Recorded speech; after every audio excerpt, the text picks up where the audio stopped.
반갑습니다. 최성호입니다. 80일간의 세계 일주. 자, 미국 대륙을 여행하고 있죠. 26장의 제목은 이렇습니다. 퍼시픽 철도의 급행 열차를 타다. 이 일정을 우리가 한번 생각해 볼까요? 포그시 일행은 태평양을 배를 타고 건너왔어요. 미국 서부의 샌프란시스코. 그리고 이제 미 대륙을 횡단해서 뉴욕까지 가야 합니다. 그곳에서 배를 타고 이제 영국까지 도착하게 되면 여정이 맞춰지게 되는 거예요. 이제 정말 여행에 막빠집니다. 게다가 미국 대륙은요, 어쩌면 직선적인 여행이에요. 쭉 한 번에 달리게 될 텐데 철도를 타고 여행하게 됩니다. 어쩌면 이거 그냥 여행의 특성상 열차 여행이라는 게 시간이 정해져 있잖아요. 출발하고 그냥 일주일 지나면 뉴욕 도착했으면 여행 끝나는 거 아니에요. 별일이 있겠어? 싶습니다.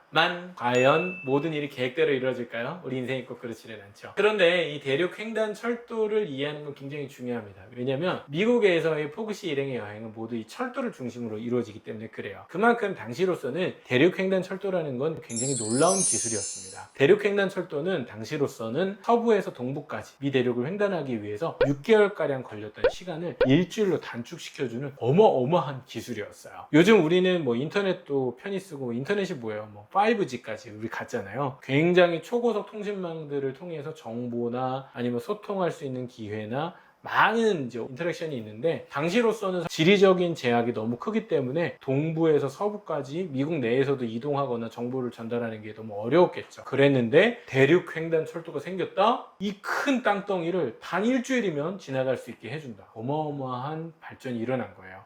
그랬기 때문에 보통 이 근대 사회의 특징을 대표하는 기술로 크게는 두 가지. 첫 번째는 증기기관. 증기기관은 생산력의 증대를 의미하고요. 두 번째는 철도죠. 철도를 통해서 시간이 단축되고 거꾸로 공간은 확장되는, 즉 인간이 자연에 대해 통제하고 다스릴 수 있는 영역이 급속하게 확장되는 것을 상징하는 아이콘으로 항상 철도가 사용되곤 합니다.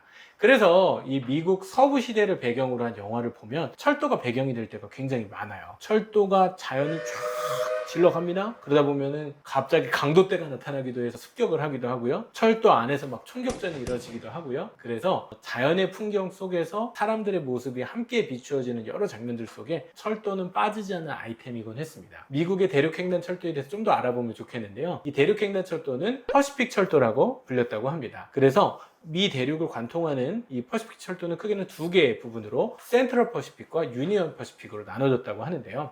센트럴 퍼시픽의 경우에는 서부 지역, 그래서 샌프란시스코에서 오그던이라고 하는 지역까지, 또 오그던에서부터 이제 오마하까지, 혹은 이제 나중에는 뉴욕까지 이어져야 될 텐데, 자, 이 과정은 이제 유니언 퍼시픽, 그래서 두 개의 구간으로 나눠져 있다, 이렇게 설명이 되어 있었습니다. 이게 바로 포그시가 계획했던, 포그시가 너무 원했던 여행의 모습이었습니다.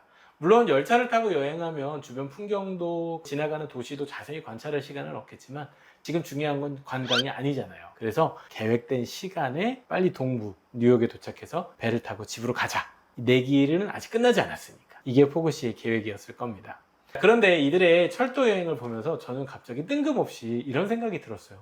예전에 포그시는 철도 여행을 했던 적이 한 번 또 있는데 언제였죠?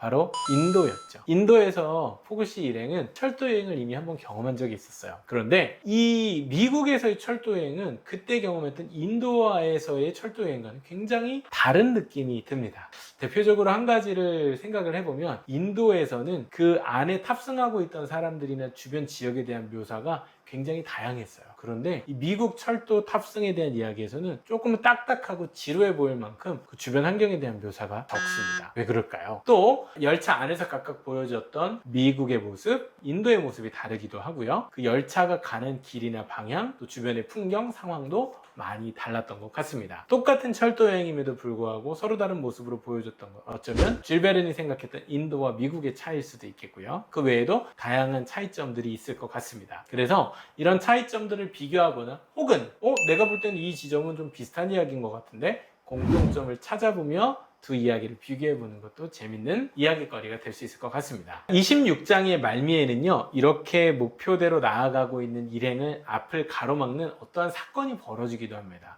물론 이 사건은 잘 해결이 돼서 그들의 여행은 계속 지속되게 되지만 역시 예감하게 되죠. 계획대로만 일이 벌어지지는 않겠구나. 과연 포그시를 가로막았던 첫 번째 사건이 뭐였는지는 책을 읽으신 분들은 다 아실 겁니다. 혹시 궁금하신다면 한번 찾아보시고요. 저는 그러면 17장의 또 다른 재밌는 질문을 가지고 찾아뵙도록 하겠습니다. 감사합니다.